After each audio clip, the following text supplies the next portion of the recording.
com vocês, meus queridos, nossa querida Ana Maria Ferreira, né? E trará para a gente o estudo da tarde de hoje.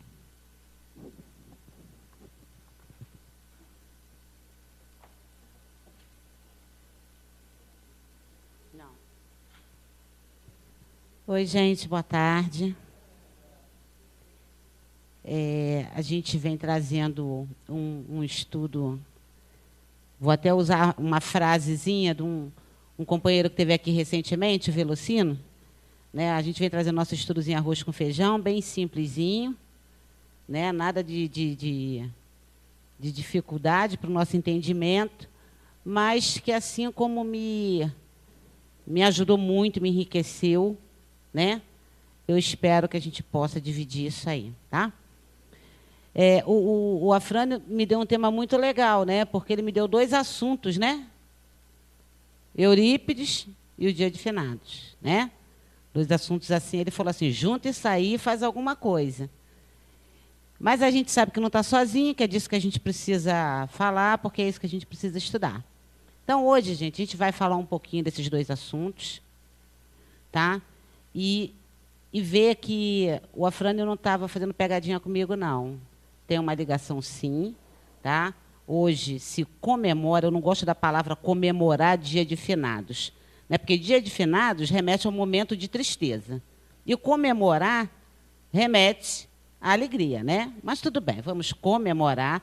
É o dia que se comemora, né, o desencarne de Eurípides, né, que aconteceu no dia de hoje, né, 1º de novembro, e amanhã, que é o Dia de Finados. Então, quer dizer, está tão pertinho, está tão vizinho, que vai dar para a gente falar das 2 coisas, tá? Coloca aí para mim, Carlão. Troca aí para mim. Dá já? Nossa, está rápido. Bom, gente, a gente vai começar do comecinho. Tá? Quando eu comecei a procurar material para esses 2 estudos, me surgiu a vontade, claro, né, intuída, de entender um pouquinho o que tinha levado o tio Eurípides para o outro lado, né? E, apesar de saber que ele tinha desencarnado, né, pela gripe espanhola, eu não entendia nada dela. Nada. A única coisa que eu sabia é que era chamada espanhola, porque a Espanha foi a primeira a divulgar, né, abertamente essa doença, né, que estava devastando, que estava matando populações inteiras, porque não estava envolvida na guerra na época, então tinha uma liberdade de imprensa maior, tá? Mas aí a gente foi pesquisar um pouquinho para entender. Tá? Apesar da quantidade de texto ali, a gente vai estar falando, tá? Não precisa se preocupar em ler, não, que a gente vai estar falando daquilo ali, tá? Então, a gripe espanhola, ela a gente teve, né, assim, uma lembrança dela, agora muito recentemente, né, a coisa de 1 ano ou 2, a gente teve aí um surto de gripe, né, que se confundia com tudo, né? Os médicos chamavam de virose, porque era uma confusão para identificar esse vírus, e ele nada mais era, né, do que esse mesmo vírus, né, o influenza, o H1N1, né, que estava lá, começando a aparecer em 1918, e agora, de novo, se eu não estiver enganado, foi ano passado. Só que com uma pequena diferença. E a gente vai entender por que a diferença é pequena. É que hoje já existem medicamentos, controle, tá? E naquela época não existia. Não se conseguia identificar que vírus era esse que estava matando tanta gente, tá? Ali tem essa informação que eu falei um pouquinho antes, né? Porque que é influenza, né? Influenza de Fredo, né? Porque vem de origem italiana, né? Influência do frio, então é uma doença que surge sempre em épocas muito frias, tá? Apesar de que ela chegou aqui para a gente na primavera. Oficialmente, ela teria chegado no Brasil em novembro, mas não. As primeiras pessoas contaminadas desembarcaram aqui, tá, dos navios vindo da Espanha e da Inglaterra. Tá? Então, no final da Primeira Guerra, o que aconteceu? Essa gripe se espalhou. Ela se espalhou pelo mundo todo. E essa informação que me chocou, estima-se que 1/5 da população mundial contraiu a doença. Gente, isso é muito mais do que a quantidade de pessoas que morreu durante a Primeira Guerra. É gente demais, né? Então, quer dizer, ela foi chamada o maior holocausto médico da história porque matou gente de uma forma assustadora, rápida demais, e ela surgiu e foi embora na mesma velocidade. Não foi uma dessas doenças que ficam anos e anos e anos a medicina lutando. Ela veio, deu aquela varrida no planeta, né? Porque a gente sabe que cada vez que existem essas mortes assim, né, em grande quantidade de seres, é porque o planeta está precisando dar uma limpadinha, né? Deixar assim um espaçozinho para espíritos mais evoluídos virem fazendo essa transição, né? Então, foi tudo muito rápido, tá? Então, no final de 1919, ou seja, coisa de 1 ano, ela já tinha praticamente desaparecido, tá? E essa gripe espanhola, né? Essa doença tão devastadora, né? Que encontrou, quando eu falei assim, a pequena diferença, né, de 1918 para agora, é que quando ela aconteceu em 1918, olha o que aconteceu. Vê se vocês conhecem essa história. Era gente demais contaminada. Então, o que aconteceu? Os hospitais estavam lotados. Vocês já viram isso? Não tínhamos médico. Vocês já viram isso? Era tanta gente morrendo que não tinha coveiro. Pegaram os presidiários para fazer os enterros. Né? Então, olha só.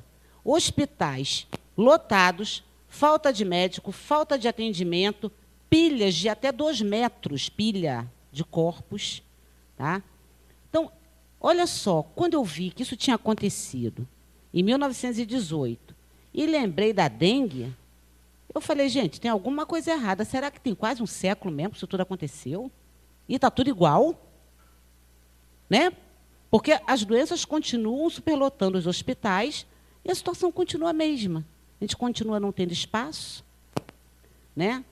Quem não tem um plano de saúde está sujeito a passar os piores sofrimentos.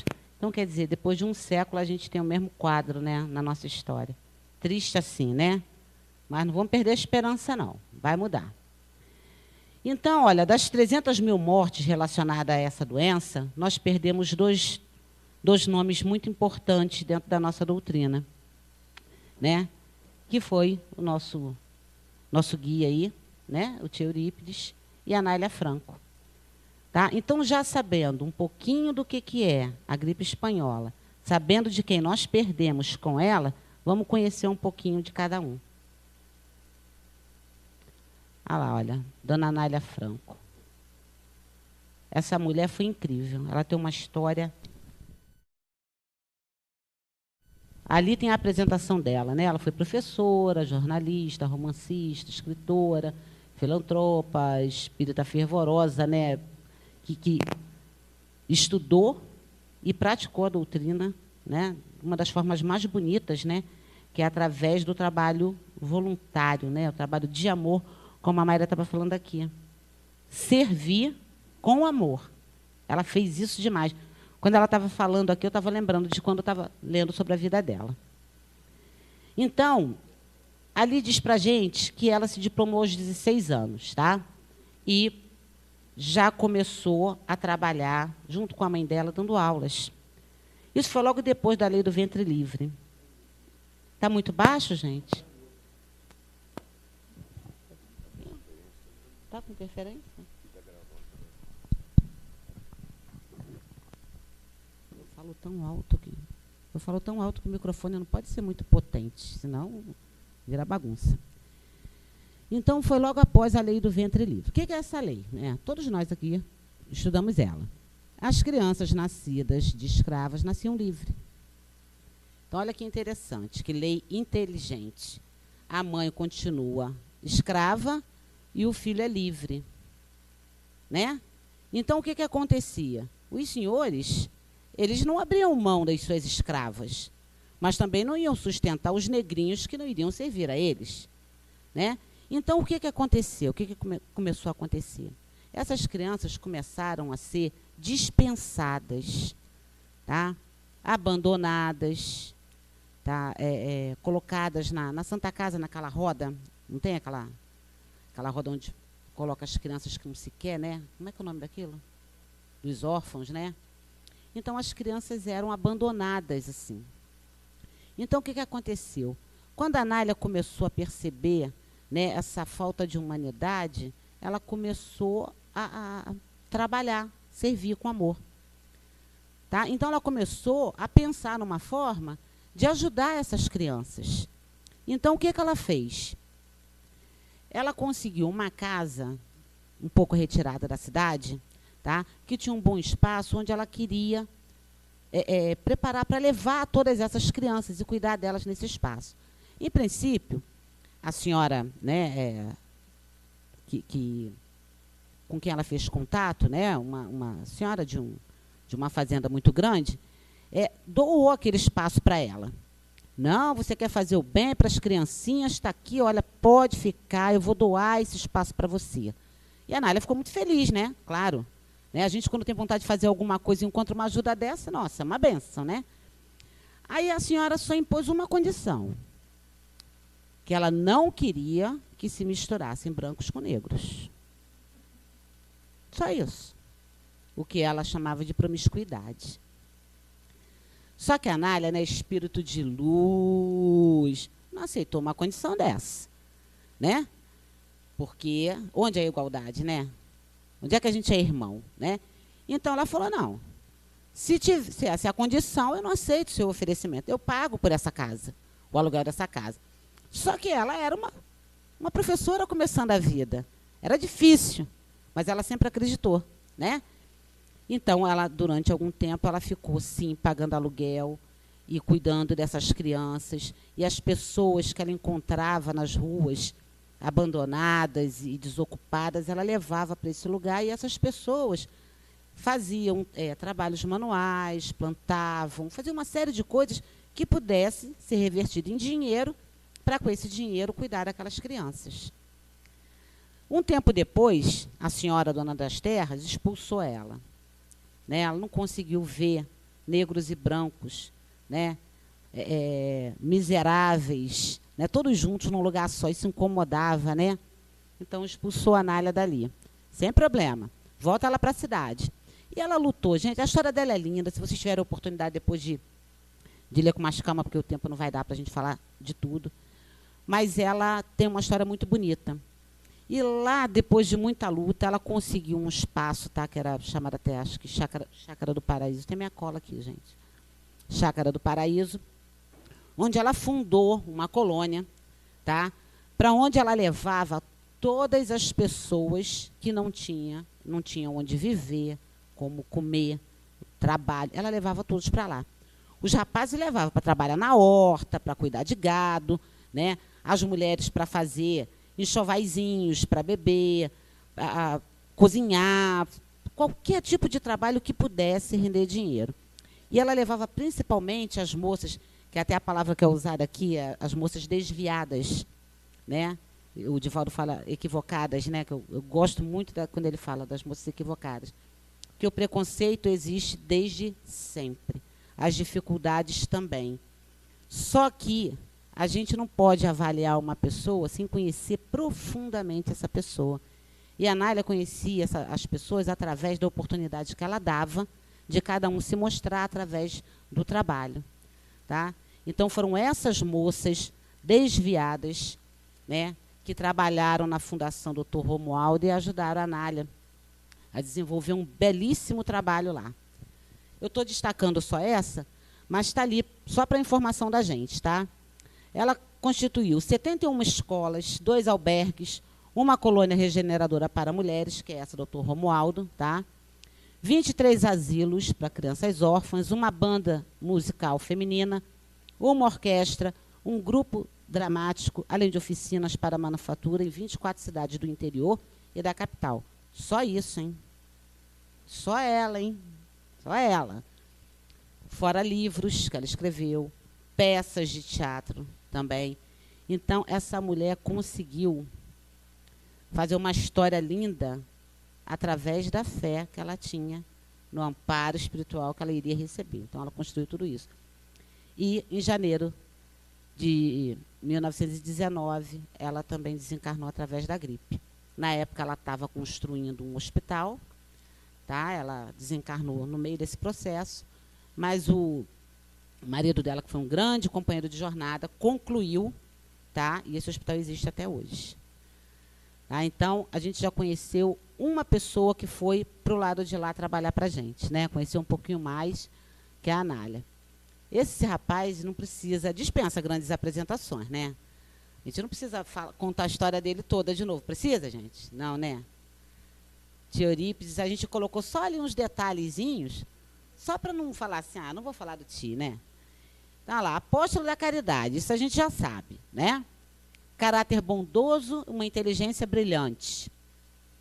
Aos 18 anos, montou uma pequena farmácia homeopática a fim de ajudar a curar os pobres das redondezas. Conheceu a doutrina com 25 anos, através do livro Depois da Morte, né, que o tio emprestou para ele. Ele passou a noite toda lendo e no dia seguinte estava convicto, né? A gente está aqui há 50, 60 anos lendo uma porção de livro, né? Ainda não está fortalecido, né? Agora, um espírito dessa envergadura, numa noite, lê um livro, pronto, está tudo resolvido. Então, o doutor Bezerra de Menezes, tá? Que foi o mentor dele nesse trabalho da farmácia, ajudou ele durante todo esse processo, onde ele fabricava os medicamentos para as pessoas carentes. Ele tinha, né, ele tinha a luz tão intensa que, às vezes, quando a pessoa chegava para falar que estava precisando do remédio para não sei o quê, ele já estava com o remédio pronto, porque ele já tinha sido, né, intuído, já tinha recebido aquela informação do Dr. Bezerra, já estava ali com a medicação pronta. Então, a gente não precisa falar muito dele, a gente já conhece muito bem, somos amigos, que bom, né? Mas uma coisa que é marcante na história de Eurípides é que ele nunca cansou de servir. Ele nunca esmoreceu, apesar de todas as dificuldades que ele enfrentou, não foram poucas, tá? Em momento algum ele desistiu. Quer dizer, é um grande exemplo até para nós, né? Quantas vezes a gente começa um trabalho, né, com gás, né? No começo todo mundo vai vencer a corrida, né? No começo da maratona todo mundo é campeão, né? Então sai todo mundo disparado, mas quantas vezes lá na metade do caminho a gente, por uma dificuldade ou outra, né, não para de correr e continua caminhando, a gente simplesmente para. Quantos trabalhos a gente começa e larga a meio do caminho, né, porque encontrou dificuldades. E tio Eurípides, e não é à toa que a gente está trabalhando na casa dele, né, tio Eurípides tem esse exemplo para dar. Ele deixou isso para a gente. Em momento algum, ele cansou, ele parou. Tá? Então, esse último item aqui, olha, a abnegação de Eurípides chegou ao extremo de atender os doentes na sua farmácia até o momento em que seu corpo desfaleceu, vitimado pela gripe espanhola. Ele trabalhou até a última força. Tá? Quando ele desmaiou, ele parou de trabalhar. Aí a gente vai ler um relatozinho, só para entender o que foi esse momento dele. É um depoimento do senhor Odilon José Ferreira, que foi ex-aluno dele, e trabalhou com ele na farmácia durante muitos anos, dando, inclusive, continuidade ao trabalho depois que ele desencarnou. Tá? Então, o senhor Odilon conta assim, ó, na noite de 31 de outubro, ele, muito abatido, querendo dar-me uma receita para eu preparar. Odilon, raiz de... E foi caindo da cadeira. Ele começava a entrar em estado de coma, mas teve tempo para pedir um banho. A impressão era dolorosa, quando uma onda de esperança acalmou os corações. Eurípides exclamou, graças, Pai, estou salvo. E todos nós pensamos que ele estava salvo da doença, mas ele dava graças a Deus pela redenção do seu espírito, vindo desencarnar ao amanhecer. Então, olha que passagem linda, né? Ele, no auge do sofrimento, a gratidão ao Pai por estar se libertando, né, desse nosso corpo tão pesado, tão carregado, né? E é claro que para quem fica, né, é inevitável a dor, né? Não tem como dizer, por mais que a gente tenha conhecimento, por mais que a gente se ache evoluído, por mais que a gente, não, eu já entendo, eu já aceito, não tem, a dor é inevitável. O que nós espíritas, com um tantinho de conhecimento, não podemos mais ter é descontrole, né? Se descontrolar nesse momento, né? Se desequilibrar. Mas a dor é inevitável, tá? Então, imagina como doeu para a dona Meca, né? Para os irmãos, para toda aquela gente, para os ex-alunos, para tanta gente que amava o tio Eurípides. Então, dona Meca, claro que na hora, né, que perdeu o filho, desespero de mãe, né? Aquele choro sofrido, aquele abraço doído, né? Aquela sensação de que o mundo vai parar ali, mas acabou de chorar. O que ela fez, a pequenininha? Levantou e falou assim, o trabalho continua. Meu filho gostaria que eu trabalhasse. Levantou, deu continuidade ao trabalho dele, tá? E ele morreu um dia antes do dia de finados. Tá? Então, passa aí, gente. Então, a gente vai começar a misturar os assuntos, né? Então, a gente tentando entender melhor o que é o dia de finados, para nós, espíritas, a gente traz esse comentário aí. O culto aos mortos ou antepassados, seja de todos os tempos, Leon Denis nos diz que o estabelecimento de uma data específica para essa comemoração é uma iniciativa dos druidas, antigo povo que viveu na região que hoje é a França, né? Povo de onde nosso grande Kardec, né, veio também, né? Então, quer dizer, é muito tempo, gente. Essa coisa de ter, né, de comemorar, de ter um dia específico para comemorar, né, o dia de finados, é muito antiga. A igreja, pelo ano de 918, né, coisa 918, já estabeleceu o dia 2, tá? Como sendo a data em que se comemora o dia de finados. Então, a gente tem um dia específico no calendário que é feriado, tá? Pela lei é feriado, para a gente chorar por quem morreu. Um dia, hein, gente? Dia 2 de novembro, a gente chora, a gente vai no cemitério, a gente faz prece, a gente senta para conversar com a família, mas só no dia 2, nos outros dias não. Passei para mim. Então, a gente vai lá no Livro dos Espíritos. Vamos ver o que o Livro dos Espíritos fala. Vamos ver, por exemplo, vamos escolher aí um assunto. O dia da comemoração aos mortos, né? Por que existe esse dia? Ele é importante para nós espíritas, ele é um dia importante. Ele é o dia 2, que a gente vai lá, chora, faz prece, faz aquela coisa toda. Nesse dia, escolhido para se comemorar, né, o Dia dos Mortos, para nós espíritas não deveria ter tanta importância, tanta significância. Primeiro, porque a gente sabe que a morte não é o fim, né? Segundo, que a gente sabe que o corpo acabou, mas que os nossos irmãos, pais, filhos, amigos estão todos aqui. Quantos não estão aqui no dia de hoje? Quantos dos nossos não vieram aqui hoje para ouvir esse estudo, para ouvir esse coral, para estar com a gente, né? Muitos. Então, esse dia específico, ele é um dia um pouco mais, digamos assim, mais forte, né? Dentro do espaço de um ano. Mas para nós espíritas, esse dia ele não deve ter a significância que tem para a grande maioria. Porque a gente tem que lembrar sempre que a nossa prece, em qualquer lugar, tá? Em qualquer momento, direcionada, ela vai chegar até onde tem que chegar. Que o nosso pensamento é que faz a conexão. E que a gente não precisa esperar o dia 2 para lembrar disso. né? Até porque eu acredito, eu estou falando de mim, né? Que esse afastamento temporário, ele é lembrado, né? Para sempre, né? A gente vai estar sempre lembrando. Vamos lá em outro assunto, o enterro. Né? Não vamos falar de enterro, não, vamos falar de lembrança. Lembrar dos mortos faz mal? É errado? O que vocês acham? Lembrar deles, ficar lembrando, pensando neles? Não tem como não pensar, né? Ninguém gosta de ser esquecido. Então, quando a gente lembra, esse pensamento vai de encontro, né? Aquele que a gente está... É como se a gente pegasse o telefone, né?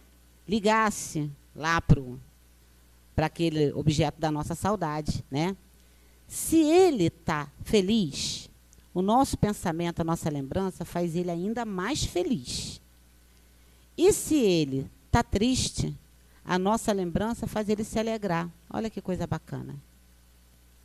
Né? Às vezes está lá, moribundo, pensando. Estava lá na terra, vacilei tanto, fiz tanta bobagem. Agora estou aqui, desencarnei cedo, lá, todo triste, né? Aí chega aquele pensamento da gente assim, ai, que saudade do meu irmão. Nossa, como ele era bonito, como ele trazia alegria para a nossa casa. Tomara que ele esteja bem, que ele esteja na luz. Olha, chega lá, entendeu? É uma conexão muito melhor do que a 4G, infinitamente melhor. Não existe conexão na Terra igual, né? Nosso pensamento chega lá imediatamente. E aí, imagina, se a gente encontra lá do outro lado a tristeza e consegue levar, né, esse carinho, né, através do nosso pensamento. Então, lembrar não faz mal, porque tem gente que fala assim, não fica pensando não, coitado do fulano, deixa o fulano descansar. Você tem que deixar o fulano descansar quando você fica aqui pensando, já foi tarde. Com certeza foi para um brau, porque é ruim do jeito que é. Esse tipo de pensamento, por favor, abstenha-se de ter. Né? Então, esse tipo de lembrança que vai perturbar o nosso irmão do outro lado, abstenha-se. Agora, o pensamento de amor, de carinho, de saudade, vamos ter. Tá? Outra coisa, vamos lá, vamos ver o enterro. Né? Por que eu botei assim, gente, solto cada assunto? Porque lá em cima eu estou dando a cola, tá vendo? Ó, questão 320 a 329 do Livro dos Espíritos, fala disso tudo aí. Né? Mas aí, para a gente conversar, eu gosto de conversar que a gente grava. A gente lembra de uma brincadeira, de uma frase, a gente acaba não esquecendo o que aprendeu, né? Aí, na parte do enterro. Ainda outro dia eu perdi uma amiga, e quando eu cheguei no local do velório, que era de uma família espírita, uma cena até muito triste, porque estava o caixão no meio, 2 irmãs de um lado, 2 irmãs de outro. 5 irmãs que eram unha e carne. Sabe aquelas encarnações lindas, né? Coisa linda. 2 de um lado, 2 de outro e a desencarnada no meio. Eu cheguei logo cedo, fui uma das primeiras a chegar e nós fomos criadas junto. Então, quando eu olhei, de um lado tinham 2 companheiras serenas, chorando, mas numa serenidade. E do outro lado, 2 descontroladas. A mais descontrolada era a madrinha da minha filha. Eu falei, ai, que bom que a gente tem intimidade, né? E cheguei perto, abracei todo mundo, beijei todo mundo e pedi para ficar sozinha com aquela que estava desequilibrada, que estava descontrolada. E aí ela falava, olha só, hein? É espírita há 3.000 anos. Por que você está indo embora? Não me deixa sozinha, não faz isso comigo. Menina, perdi a linha. Perdi a linha. Eu falei, olha, se o dia que eu entrar na tua casa, que eu encontrar um evangelho em cima da mesa, eu taco fogo.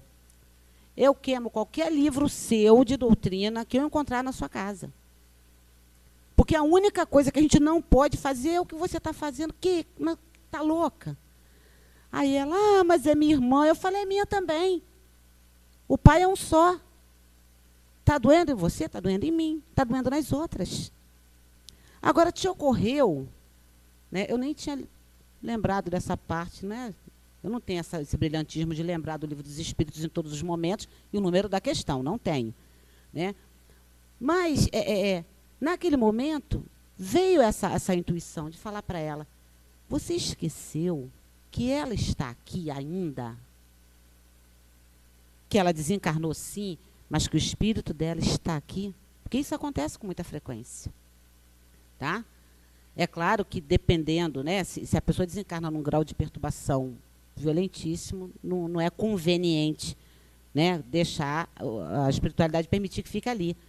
Mas, na maioria das vezes, fica. O Livro dos Espíritos diz para a gente que, com muita frequência, o espírito acompanha o próprio enterro. Então, você imagina alguém que já fez uma mudança violenta, tá, que está sentindo que não tá bom, não está igual. Está ali numa condição de sofrimento, de confusão mental, ouvir gritos, desespero, desequilíbrio de alguém que ela ama. Olha como a gente prejudica, né? Então, enterro de espírita, enterro de católico, enterro de qualquer um, a gente tem que se lembrar que naquele momento, tá, o espírito está acompanhando. Se não, no local, às vezes a pouca distância, está acompanhando. Então, que a gente se lembre disso, naquele momento de estar ali e vibrar em amor, em prece, em estímulo.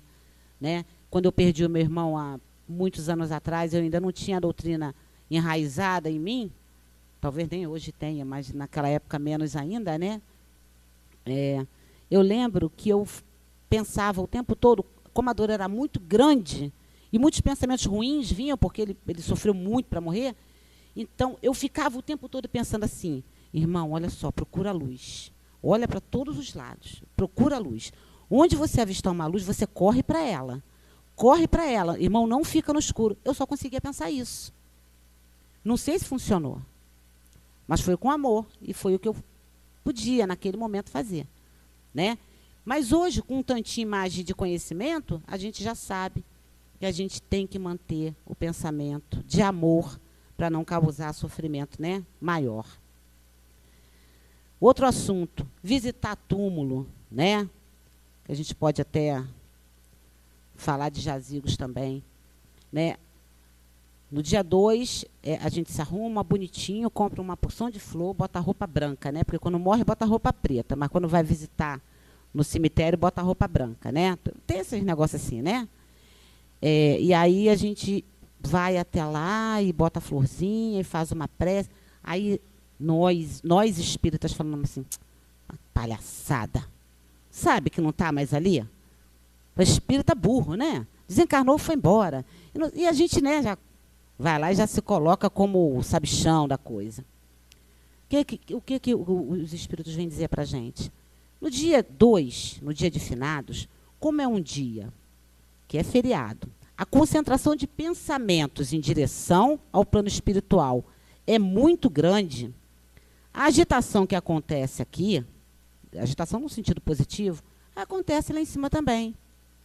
Porque, às vezes, a gente passa um ano sem lembrar de um parente que a gente perdeu, mas no dia 2 a gente acende uma vela para ele. Então, o que acontece? Naquele dia, ele vai até o cemitério, sim, tá? Porque ele sabe que naquele dia você vai lembrar dele. Você vai ficar 364 dias sem lembrar dele. Mas no dia 2 você vai. Então, quem está lá do outro lado e se sente esquecido, tá? Ele sabe que no dia 2 vai ser lembrado, ele vem buscar o carinho, o amor, a lembrança, a vibração de nós que estamos aqui. Né? Então, até aquela coisa de jazigo, e vai, a família toda enterrada no mesmo lugar. Palhaçada, um monte de osso, a carne, a terra come, o que importa é o espírito. Não, gente, também não é assim.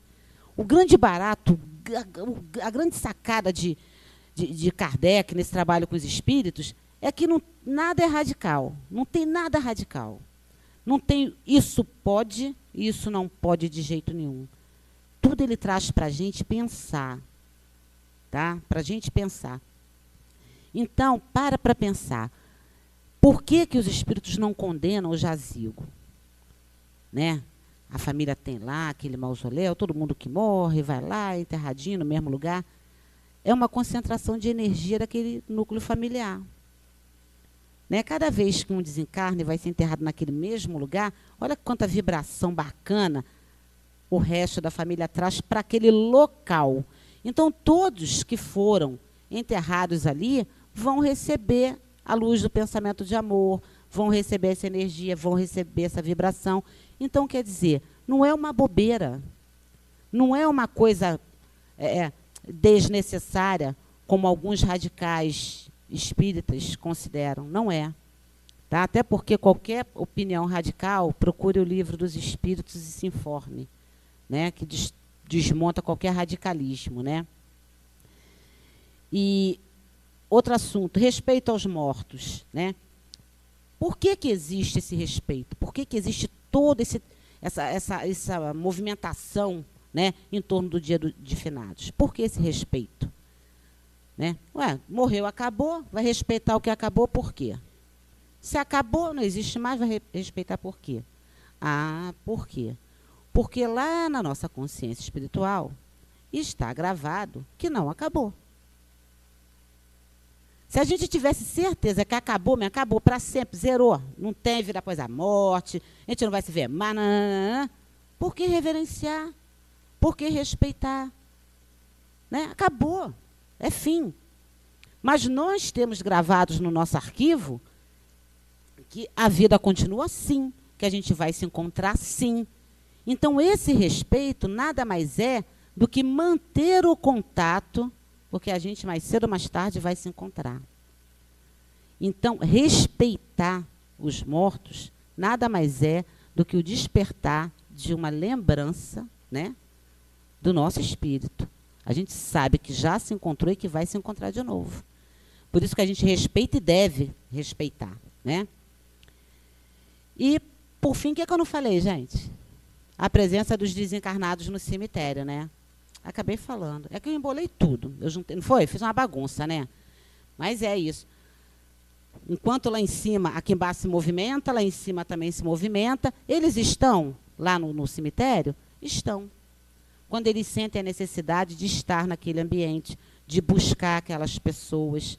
Né? Tem até uma piadinha, né, que tem um chinês colocando arroz, né, lá na sepultura da esposa, né, e chega um católico do outro lado com uma abraçada de flores, né. Aí, quando coloca as flores em cima da sepultura da mulher, o chinesinho vai e fala para ele: meu irmão, não precisa colocar flores para ela. Ela não vai sentir o cheiro mesmo? Aí o católico vira para ele: e você acha que ela vai comer o seu arroz? Né? Cada um com a sua crença, não é assim? Então, quer botar flores? Vai lá e bota. Né? Ah, a pessoa, por exemplo, a minha avó, quando estava para desencarnar, ela percebeu, ela falou: pelo amor de Deus, hein? Flores não. Flores não, e nem quero todo mundo de preto. Não gostava de roupa preta, né? Não gostava de flores, ela achava bonito de longe, não perto dela, né? E pedia para a gente proteger os pés dela. Ela tinha muito medo de sentir frio quando ela ficasse sozinha lá no cemitério. Fizemos tudo o que ela pediu. As flores é que não deu para evitar. Caixão sem flor fica muito feio, gente. Tem que dar uma decoradinha, né? Pedimos perdão, mas teve que dar aquela arrumadinha para ficar bonitinho, né? Mas ninguém foi de preto e botamos uma meinha nela para ela ir bem quentinha. Então, mais uma vez, fica o convite, né, para se conhecer o Livro dos Espíritos, ler essas questões, 320 a 329. Claro que tem muito mais informações do que essa pobre criatura acabou de trazer, né, conhecimento vasto, né, mas que vai dar para a gente entender melhor. E aí vem a pergunta. Tá, a gente está falando de dia de finados, de morte, estamos tentando entender que é uma coisa natural, que não precisa ficar sofrendo, né? Mas a tristeza é uma coisa natural? Então tá lá, ó, a fonte lá embaixo, livro Quem Tem Medo da Morte, do Simonetti, tá? Se formos capazes de orar com serenidade e confiança, envolvendo a saudade com a esperança, sentiremos a presença deles entre nós envolvendo nossos corações em alegria e paz. Então, é natural sentir tristeza? É. O que a gente faz na hora que dá aquela tristeza, aquela dor? A gente faz uma oração com serenidade, né? Pega essa saudade, que é um sentimento tão complicado de se entender, né? Saudade é difícil para entender até na tradução, né? Vamos pegar essa saudade, vamos transformar ela num sentimento positivo, porque vai fazer bem para a gente e para o objeto da nossa saudade, né? Que está lá do outro lado. Então, está lá a fonte. Não lê não, tá, gente? Posso ler para vocês? Se vocês puderem até não olhar e ficar só prestando atenção, porque é um texto muito bonito. Em plena Era Nova. Há criaturas que deixaram na terra, como único rastro da vida robusta que usufruíram na carne, o mausoléu esquecido num canto ermo de cemitério. Nenhuma lembrança útil, nenhuma reminiscência em bases de fraternidade, nenhum ato que lhes recorde atitudes como padrões de fé, nenhum exemplo edificante nos currículos da existência, nenhuma ideia que vencesse a barreira da mediocridade, nenhum gesto de amor que lhes granjeasse sobre o nome o orvalho da gratidão. A terra conservou-lhes a força apenas o cadáver, retalho de matéria gasta que lhe vestira o espírito que passa a ajudar sem querer no adubo as ervas bravas. Usaram os empréstimos do Pai magnânimo exclusivamente para si mesmo, olvidando estendê-los aos companheiros de evolução e ignorando que a verdadeira alegria não vive isolada numa só alma, pois que somente viceja com reciprocidade de vibrações entre vários grupos de seres amigos. Espíritas, muitos de nós já vivemos assim. Entretanto, agora, os tempos são outros e as responsabilidades surgem maiores. O espiritismo, a rasgar-nos nas mentes acanhadas e entorpecidas largos horizontes de ideal superior, nos impele para frente, rumo aos cimos da perfectibilidade. A humanidade ativa e necessitada a construir seu porvir de triunfos nos conclama ao trabalho. O espírito é o monumento vivo de Deus, o Criador amorável. Honremos a nossa origem divina, criando bem como chuva de bênçãos ao longo de nossas próprias pegadas. Não é lindo, gente? Não é lindo? Autor. Pula aí, Carlão. Olha quem falou isso. Tá? É uma mensagem do tio Eurípides. E ele continua. Irmãos, sede os vencedores da rotina escravizante.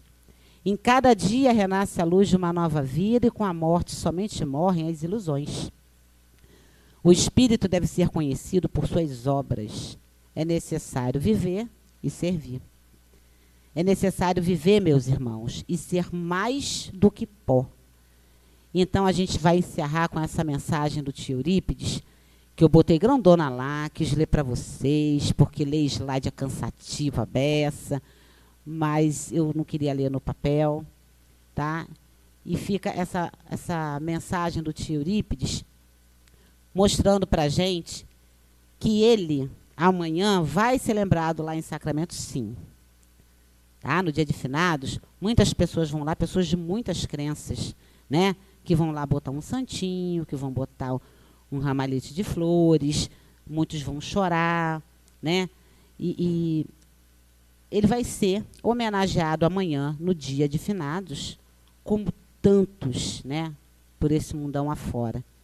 Mas ele traz essa mensagem para a gente, para falar para a gente isso, que a gente acredite que a vida continua assim, que o trabalho continua assim, que nós estamos trabalhando aqui e vamos continuar. A gente vai fazer a nossa passagem, vai deixar essa roupa aqui, ó, essa aqui, vai deixar essa roupa na cadeira e vai continuar trabalhando do nosso lado.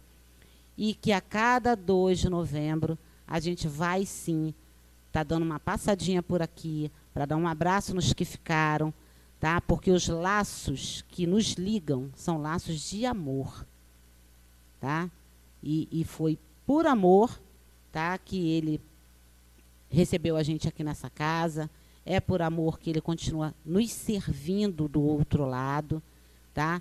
Então, essa coincidência de datas, 1º de novembro, 2 de novembro, não é coincidência, não, porque Deus não trabalha em vão, ele não vai ficar fazendo brincadeira de coincidir data, tá? Essas datas são tão próximas porque a gente tem a necessidade de se lembrar da importância de cada um para cada coisa, tá? A importância dos nossos mortos, que estão mais vivos do que nunca, tá? E do nosso tio Eurípides, que é a presença viva, né, em cada um de nós. Tá? A gente fica aí o nosso feijão com arroz dessa tarde. Espero que a gente tenha aumentado um pouquinho mais aí os nossos conhecimentos. Boa tarde.